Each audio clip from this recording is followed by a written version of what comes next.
Wild West Tales Official. This story is created purely for entertainment purposes. It is a heartwarming, emotional fictional story meant to touch hearts and entertain viewers.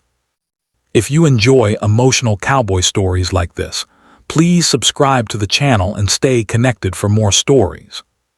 Her tears soaked the lace before anyone noticed, and by the time the cowboy lifted her veil, the whole church was holding its breath. He didn't say vows first. He whispered her name like a promise he'd been waiting years to keep. Everyone in Briar Creek knew this wedding wasn't born of love. They came anyway, filling the small white church until the pews creaked under the weight of curiosity and judgment. Forced marriages weren't unheard of in hard places where debts carried more power than hearts, but this one felt heavier, wronger, like the land itself disapproved.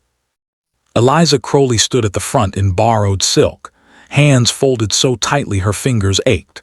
The veil hid her face, but it couldn't hide the way her shoulders trembled or the quiet, broken rhythm of her breathing. She was 19, too young to be traded like property, too proud to beg in front of people who had already decided she was expendable.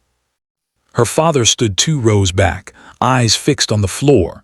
He hadn't looked at her all morning. The man beside her was tall and broad, dressed in plain black, boots polished but worn thin at the soles. Dust still clung to his cuffs. He looked out of place among the flowers and hymns, like a storm that had wandered indoors. Some people leaned in, whispering his name under their breath. Caleb Rowe. The quiet cowboy from the northern range. The man who rarely came to town and never stayed long. The man who had paid her father's debts in full without haggling, without smiling, without asking for gratitude. The man she'd been told would now own her. Eliza hadn't seen Caleb clearly until that moment.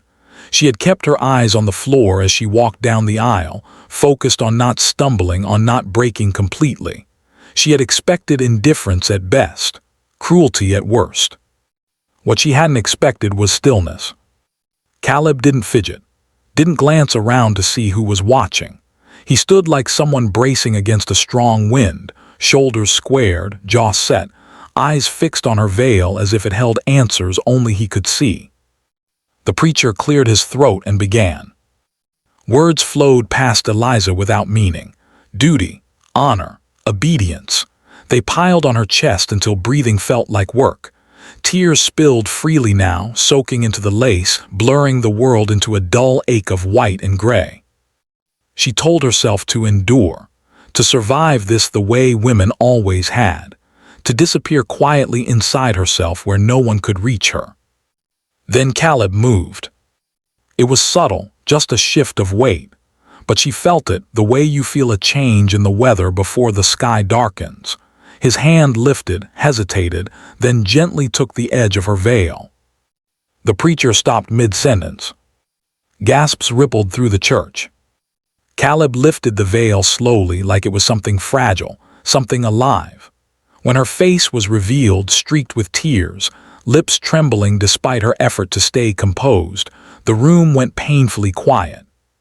He looked at her fully for the first time, and something in his expression cracked. "Eliza," he whispered. Her name spoken softly, reverently, like he'd known it long before today. Her breath hitched. She hadn't told him her name, not once, not during the brief, awkward meeting when the deal was struck, not during the silent carriage ride to town, not even that morning. How her voice failed her. "I know," he said quietly. "I've always known." He turned slightly, just enough that others could hear, but not enough to invite interference. "I won't marry you like this," he said. The church erupted. Her father lurched to his feet, the preacher sputtered, whispers turned sharp, urgent. Caleb didn't look at any of them, he only looked at Eliza. "You were never meant to be a payment," he said, "and you were never meant to be afraid standing beside me." Eliza's knees nearly gave out. "You already paid," she whispered desperately. "It's done." "No," he said. "What I paid for was the chance to stand here and tell the truth." He turned to the preacher. "This wedding stops now." Her father pushed forward, face red. "You can't do that, the debt is settled," Caleb said calmly. "Every last cent. I paid it because you asked me to save your land, not because I wanted a wife." Eliza stared at him, stunned. "Then why?" she whispered. He looked back at her, eyes softer now, older somehow. "Because I couldn't stand by and watch them sell you to someone else." The truth hit her like a wave. This wasn't the ending she'd been bracing for. This was something far more dangerous. Hoping. The church dissolved into chaos. Voices rose. Accusations flew. The preacher tried to regain control and failed. Caleb stepped closer to Eliza, his presence a shield she hadn't known she needed. "Do you trust me?" he asked quietly. She hesitated. Everything in her life had taught her not to. But he hadn't touched her without permission. He hadn't spoken over her. He had said her name like it mattered. "Yes," she said. Caleb offered his arm, not as a command, but as an invitation. She took it. They walked out together, past stunned faces and open mouths, past a father who could no longer pretend this was for her own good. The doors of the church slammed shut behind them, the sound echoing like a final verdict. Outside, the air felt cleaner, whiter.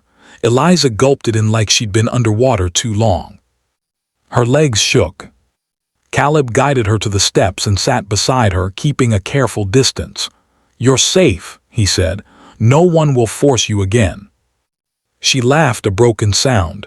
"You don't know this town." "I do," he said, "and I don't care." She pulled the veil from her head and let it fall to the ground. "What happens now?" "That's up to you," he replied. "If you want to leave, I'll take you anywhere. If you want to stay, I'll stand between you and anyone who tries to hurt you." "And if I don't know what I want?" she asked. "Then we wait until you do."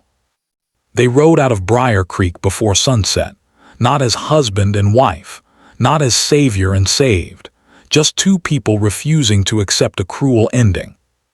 Caleb's ranch sat far from town, tucked against rolling hills where the wind carried no gossip. The house was simple, sturdy, lived in. He showed her the guest room first. "You'll have your own space," he said, "always." That first night, Eliza cried into the pillow until exhaustion took her. No hands reached for her. No voices demanded anything. In the morning, she woke to the smell of coffee and something warm baking. Caleb stood at the stove, awkward, focused, like the task required all his attention. "You don't have to cook," she said softly. "I want to," he replied. Days turned into weeks. Eliza learned the land. Learned the rhythm of the ranch. Learned that Caleb spoke little but listened deeply. That he never entered a room without knocking. That he flinched at raised voices, not with fear, but with something like memory.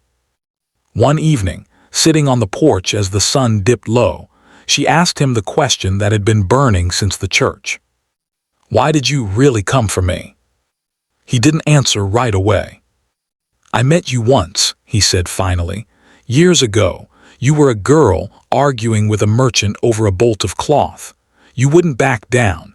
You reminded me of someone I loved who never learned how to protect herself." She swallowed. "Who?" "My sister," he said. "She didn't get a second chance." Silence wrapped around them, heavy and honest. "I couldn't save her," he continued, "but I could save you from being sold. That felt like something."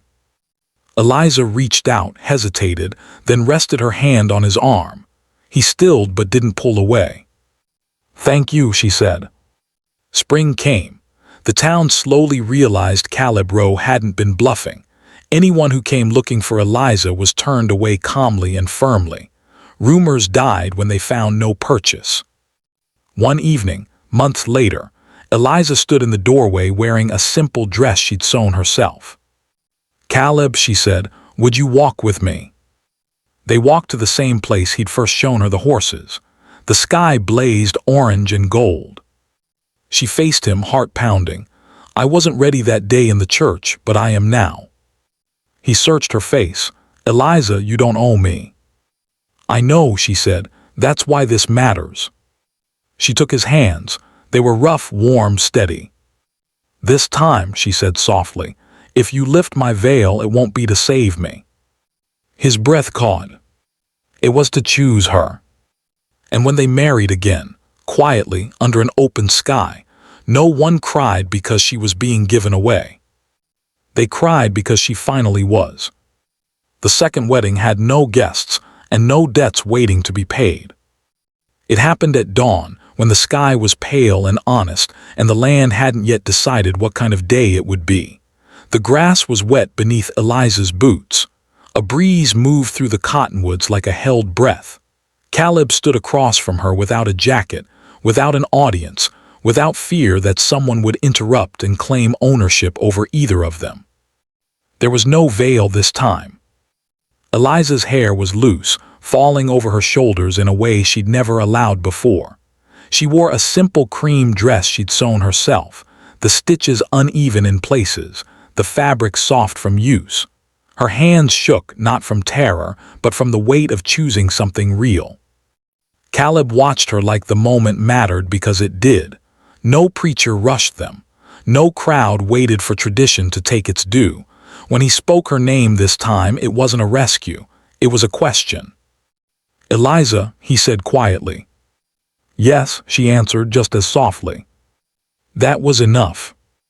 Life after the vows didn't turn gentle overnight. Love didn't erase memory. Safety didn't immediately quiet fear.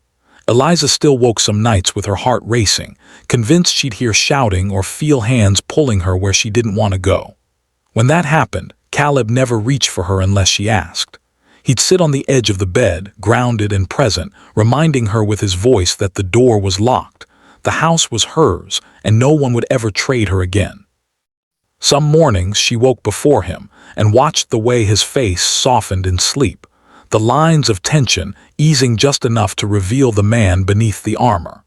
She wondered how many years he'd spent carrying other people's pain without letting anyone carry his. The town did not forget them. Briar Creek was small, and small places remembered defiance like a personal insult. At first, people pretended Eliza had simply vanished. Then the whispers crept back in, that Caleb Rowe had stolen her, that she was ungrateful, that no good would come of a woman who refused her place. Eliza heard it when she went into town for supplies, when conversations stopped too quickly, when eyes lingered too long. The old fear rose in her chest, sharp and familiar. But this time, she did not bow her head. Caleb noticed the change before she did, the way she stood straighter, the way her voice stopped apologizing for existing, the way she met people's eyes without flinching. "You don't have to go into town alone," he said one evening. "I want to," she replied.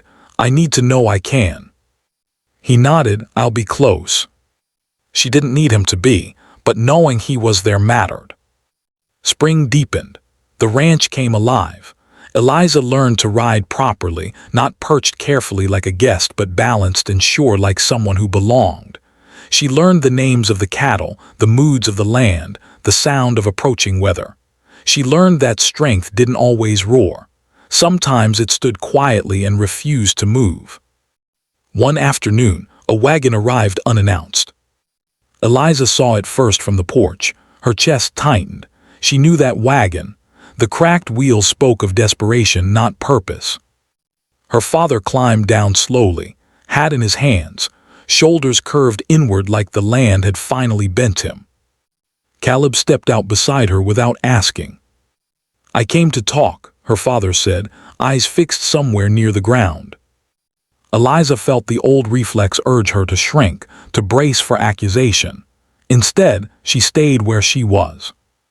"You can talk," she said. "You don't get to decide what happens after."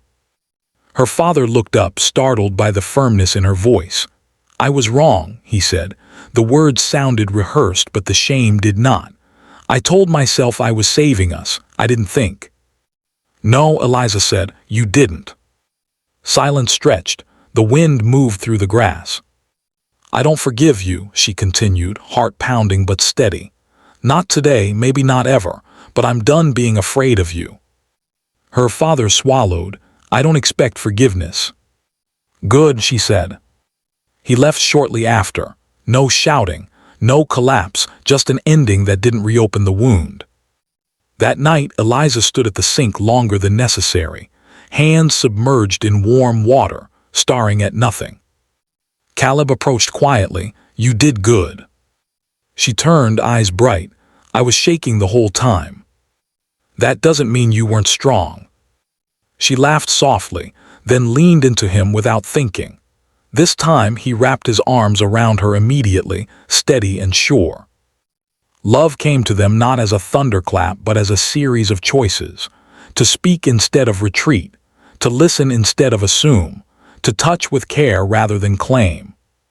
Caleb learned to laugh again, not sharply or defensively, but freely. Eliza learned that joy didn't have to be earned through suffering. They argued sometimes, about fences, about money, about whether the kitchen table needed fixing or replacing, but even their arguments felt safe. No one raised their voice. No one walked away without coming back. The town noticed. Slowly, grudgingly, the story changed.